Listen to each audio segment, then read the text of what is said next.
গতকাল রাত থেকে চট্টগ্রাম বিশ্ববিদ্যালয়ের শিক্ষার্থীদের উপর একটা তুচ্ছ ঘটনাকে কেন্দ্র করে চট্টগ্রাম বিশ্ববিদ্যালয়ের শিক্ষার্থীদের উপর বর্বর হামলা চালানো হচ্ছে। সেখানে গ্রামবাসীরা মাইকে ঘোষণা দিয়ে চট্টগ্রাম বিশ্ববিদ্যালয়ের শিক্ষার্থীদের হলগুলোতে গিয়ে, নারী শিক্ষার্থীদের বাসাগুলোতে গিয়ে, বিভিন্ন শিক্ষার্থীদের বাসাগুলোতে গিয়ে, আবাসিক বাসাগুলোতে গিয়ে তাদের উপর হামলা চালাচ্ছে। আপনারা জানেন গতকাল সারা রাত ব্যাপী এই হামলার কর্মসূচির পরেও বাংলাদেশের যে সরকার, যে ইন্টারিম সরকারকে আমরা জুলাই গণঅভ্যুত্থানের পরে সরকারে বসিয়েছিলাম, যাদের কাছে আমাদের আকাঙ্ক্ষা ছিল নতুন বাংলাদেশে আমরা কোনো ধরনের সন্ত্রাসী হামলা দেখব না, যেখানে কথা ছিল চট্টগ্রাম বিশ্ববিদ্যালয়ের শিক্ষার্থীদের উপর হামলার তাৎক্ষণিকভাবে যৌথ বাহিনীর অ্যাকশন নেওয়া, কিন্তু সেখানে যৌথ বাহিনী কোনো অ্যাকশন নেয়নি।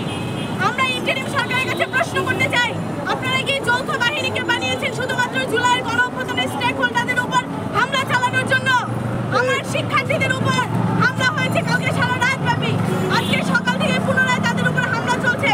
সেখানে 144 ধারা জারি করার পরেও এখন পর্যন্ত এলাকাবাসীর সাথে শিক্ষার্থীদের সংঘর্ষ চলমান। এই হামলা কোনো সাধারণ হামলা নয়, একটা তুচ্ছ ঘটনাকে কেন্দ্র করে পুরো ক্যাম্পাসের শিক্ষার্থীদের উপর এখানে আমরা এখন পর্যন্ত খবর পেয়েছি প্রায় 300-র মতো, 300 অধিক এখানে শিক্ষার্থীরা আহত হয়েছে। এখানে শিক্ষার্থীদের উপর রামদা চাপাতি দিয়ে তাদের উপর হামলা করা হচ্ছে।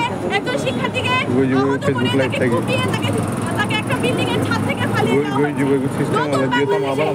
নতুন বাংলাদেশে এসে গণঅভ্যুত্থান পরবর্তী বাংলাদেশে এসে আমরা এই ধরনের বর্বরতা আমরা দেখতে চাইনি। এখন পর্যন্ত পুলিশ প্রশাসনকে সংস্কারের জন্য কোনো ধরনের কার্যকরী পদক্ষেপ এই ইন্টারিম সরকার নিতে পারেনি। গতকাল থেকে আমাদের চট্টগ্রাম বিশ্ববিদ্যালয়ের শিক্ষার্থীদের উপর যে হামলা হয়েছে সেখানে এখন পর্যন্ত কোনো দৃষ্টান্তমূলক কোনো অ্যাকশন যৌথ বাহিনী দেখাতে পারেনি। চট্টগ্রাম বিশ্ববিদ্যালয়ে যে হামলা হয়েছে সেটার সঠিক তদন্ত করে কেন এখন পর্যন্ত যৌথ বাহিনীর একটা দৃষ্টান্তমূলক অ্যাকশন আমরা দেখতে পাইনি, সেটা তদন্ত করতে হবে। স্বরাষ্ট্র উপদেষ্টাকে, যৌথ বাহিনীকে প্রত্যেকটা জায়গায় মানে কার্যকরী পদক্ষেপ নিতে হবে এবং চট্টগ্রাম বিশ্ববিদ্যালয়ের যেই প্রশাসনের উপস্থিতিতে শিক্ষার্থীদের উপর এত বর্বর হামলা হয়েছে